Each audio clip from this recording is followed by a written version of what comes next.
The recent, overwhelming electoral victories achieved by the Democratic Party in critical off-year elections, most notably in New York, New Jersey, and Virginia, represent more than a simple political defeat for the Republican establishment.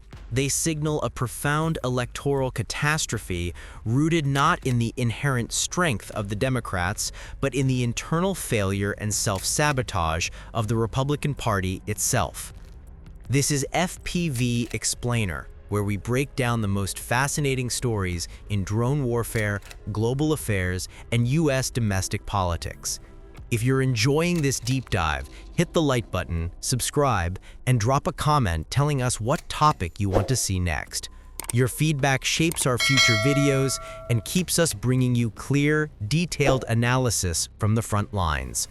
Also, please watch this video to the very end, even if you play it in the background without sound, as your continuous viewing is critical to help promote the truth about the war. The core issue is a complete breakdown of political discipline and responsibility. While the Republican Party controls the presidency and both chambers of Congress, they have failed to provide a compelling, stable vision for governance. This failure is epitomized by their tragic inability to manage the political fallout from the government shutdown, an event that directly undermined their credibility as a functioning governing party. The images of air travel chaos and 42 million Americans facing hunger due to the SNAP crisis were direct, visible indictments of Republican control. The party leadership, consumed by internal feuds and ideological purism, allowed this crisis to fester, effectively gifting the Democrats the moral high ground and a clear narrative of governmental incompetence. This political paralysis allowed the Democrats to seize the strategic narrative. While Trump and the Republican congressional leadership focused on ideological purity and personal grievances, the Democratic Party effectively pivoted to the tangible, kitchen table concerns of the American voter: affordability. In states like Virginia and New Jersey, Democrats successfully campaigned on local, concrete issues like reducing healthcare costs, ensuring universal childcare, and addressing the rising price of housing. This focus provided a stark, attractive contrast to the chaos emanating from Washington. The Republican response, a continuous attempt to deflect blame and amplify Trump's most divisive rhetoric, simply failed to resonate with the suburban and moderate voters essential for winning state and national power. The internal collapse of the Republican Party is directly linked to its failure to control Trump's excesses. The disastrous election results serve as a massive, unmistakable signal that the party leadership did not succeed in establishing brakes on Trump's most politically toxic actions and statements over the preceding 9 months. The party leadership now faces the consequences of this failure. The electorate is actively punishing them for the disruptive, chaotic, and unpresidential behavior that has dominated the political landscape. The victories of moderate Democrats in swing states demonstrate that voters reject the continuous focus on grievance and political score settling, preferring candidates who offer practical solutions to economic hardship. This electoral defeat is a clear sign that the party must either dramatically alter its strategy or prepare for a political wipeout in the upcoming national elections. We have analyzed the catastrophic electoral failure of the Republican Party. Now we examine the symbolic and political heart of the Democratic triumph, the victory of Mamdani, a Democratic socialist and immigrant who delivered a resounding personal political defeat to Trump from the very city that birthed him. This was not a typical mayoral race. It was a defiant statement of progressive values, explicitly positioned as the antithesis to Trump's ideology and his power structure. Mamdani's victory is an unprecedented act of urban political revenge. The city that launched Trump's career and bore his name on its skyline has now elected a leader who represents everything he politically rejects. In his victory speech, Mamdani made this personal confrontation the centerpiece of his mandate. directly addressing Trump and declaring that New York would show the nation, betrayed by Donald Trump, how to beat him. This was a direct, calculated slap in the face, a clear signal that the chaos and divisiveness Trump champions nationally are being systematically rejected at the local level, where his financial and real estate empire is rooted. The political significance of Mamdani's mandate is the radical nature of his platform, which functions as a direct counter-narrative to Trump's billionaire-first, anti-immigrant politics. Mamdani ran on a core message of affordability and social justice, mobilizing voters around issues that directly confront the legacy of Trump's business practices and political philosophy. Mamdani explicitly vowed to make homeowners like Trump accountable, promising to end the culture of corruption that allows billionaires to evade taxes and abuse real estate regulations. This targets Trump's financial vulnerability and his core reputation as an unprincipled businessman. The victory was secured with an explicit mandate to protect and champion immigrants, turning New York into a beacon of inclusivity, a direct challenge to Trump's anti-immigrant stance. Furthermore, Mamdani promised to expand labor protection and stand with unions, directly empowering the working-class base that Trump has consistently failed to win over with his populist rhetoric. This victory is, therefore, a strategic message being sent to the National Republican Party. It confirms that the path to defeating Trump's populism is not through mimicking his rhetoric, but through presenting a powerful, actionable, and locally focused alternative centered on economic justice and social compassion. Mamdani's success demonstrates that a radical, progressive platform, when focused on tangible issues like housing costs and childcare, can mobilize a powerful coalition of young, diverse, and working-class voters. The political future of the Democratic Party is likely to follow this model of combining progressive ideology with practical, local economic solutions to directly counter the instability and corporate cynicism that Trump personifies. The victory of Mamdani is not merely a local electoral success. It has instantly become the defining ideological battleground for the next national election cycle. This outcome has been seized upon by the Republican establishment as a definitive warning. They now fear that Mamdani's success validates and accelerates the transformation of the Democratic Party into a radical, progressive force. This narrative sets the stage for the crucial 2026 midterm elections, establishing a clear, high-stakes confrontation framed as socialism versus traditional American capitalism. The primary architects of this counter-narrative are the leading voices of the Republican right, particularly the Speaker of the House. They have immediately and aggressively branded Mamdani not as a typical Democrat, but as a Marxist and extremist. This rhetoric is calculated to achieve maximum polarization.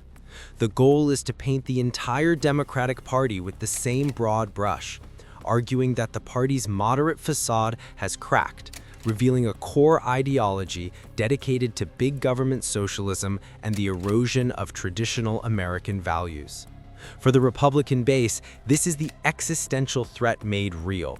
The claim that the Democrats are fundamentally dedicated to policies like the confiscation of private property, the imposition of massive new taxes, and the defunding of law enforcement, all of which they link directly to Mamdani's local platform. This ideological framework is the main weapon the Republicans plan to deploy in the 2026 midterm elections. Their strategy is clear. They intend to utilize the fear and anxiety surrounding the term socialism to halt the growing electoral momentum of the Democrats. They will argue that the radical agenda, epitomized by a socialist immigrant mayor in New York, is the future of the entire Democratic Party. They aim to force every single Democrat incumbent and candidate in competitive districts to take ownership of Mamdani's most progressive policies, making them defend his platform on tax increases and housing redistribution. The goal is to make the ideological contrast so sharp that moderate and suburban voters are driven back to the Republican side, convinced that the Democrats pose a direct threat to their economic and social stability. This confrontation, however, is a high-risk endeavor for the Republicans. While the extremist label resonates with the party base, it risks alienating the moderate swing voters who demonstrated their willingness to vote Democratic in the recent elections.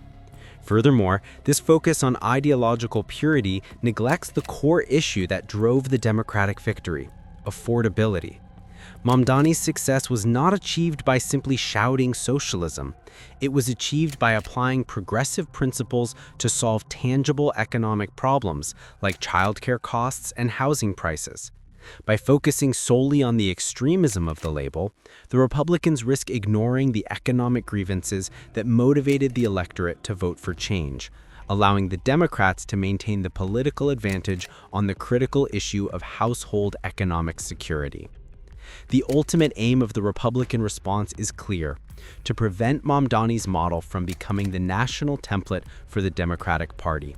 They are positioning the 2026 midterm elections not as a choice between two political parties, but as a choice between two diametrically opposed economic and social systems.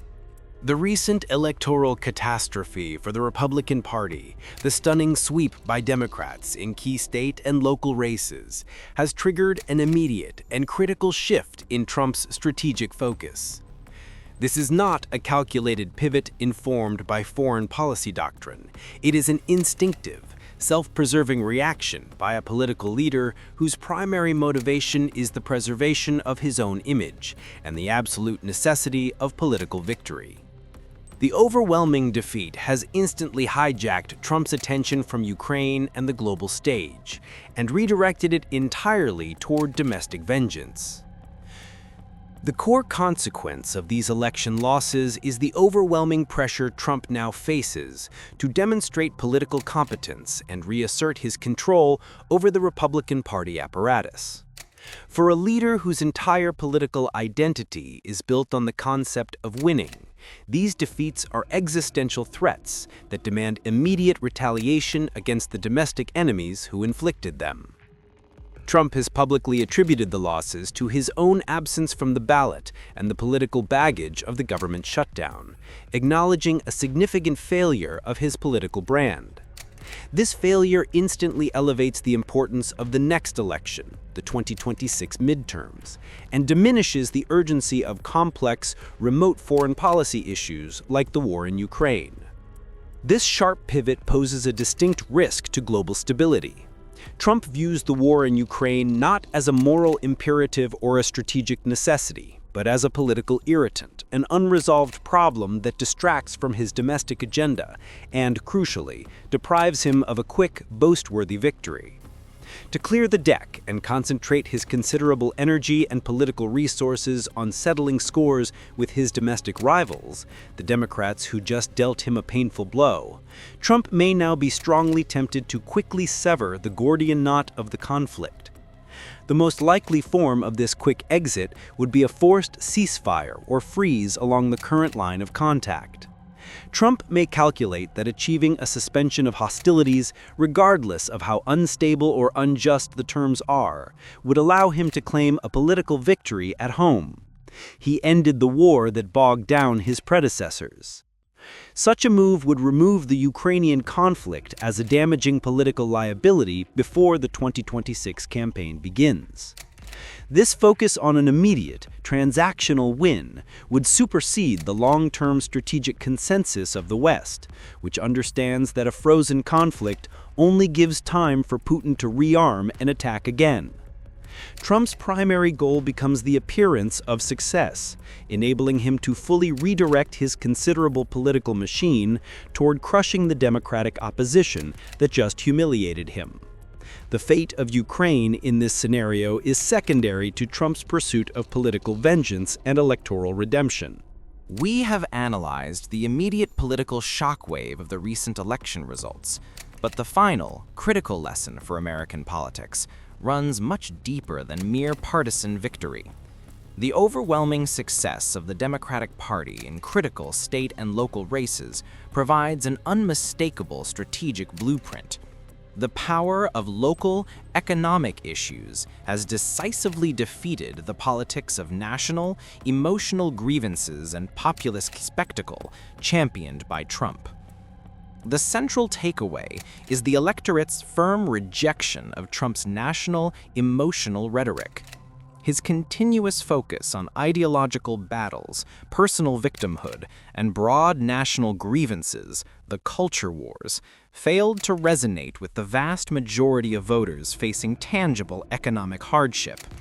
The political power that Trump derived from generating outrage proved to be a liability in the voting booth.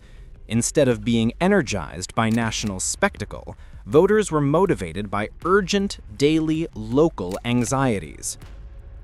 The Democratic Party, specifically through the success of figures like the new mayor of New York and the victorious gubernatorial candidates in New Jersey and Virginia, effectively pivoted to this reality. Their strategy focused relentlessly on the core concept of affordability. They successfully framed the debate around issues that directly affect the kitchen table: the prohibitive cost of housing, the necessity of universal childcare, the stability of healthcare subsidies, and the promise of a functional, efficient public transport system. This local, practical approach provided a stark, attractive contrast to the chaos and distraction emanating from Washington. It proves that when politics delivers tangible economic benefits to the working and middle classes, voters will choose substance over spectacle. This political outcome is a critical roadmap for the future of the Democratic Party. The verdict is that sustained national political dominance can be achieved by deliberately cultivating a new generation of young, charismatic, and pragmatic candidates who can apply progressive ideology to solve these concrete local problems. The victories confirm that the party should not shy away from bold proposals, such as the Democratic Socialist platform of Mamdani on taxing billionaires, but must always anchor those proposals in a clear, compelling message of economic relief for the majority. The electoral success strongly suggests that if the Democratic Party continues to prioritize this agenda, if it maintains its focus on economic accessibility and good governance over the temptation to engage in Trump's polarizing national battles, it is positioned to create a durable political dominance for years to come. The electorate has delivered a clear signal. The path to securing political power is paved with practical solutions, not with emotional spectacle or ideological purity. The revenge of New York is complete, and the lesson for the nation is clear. The most effective politics are the ones that make people's lives immediately and measurably better.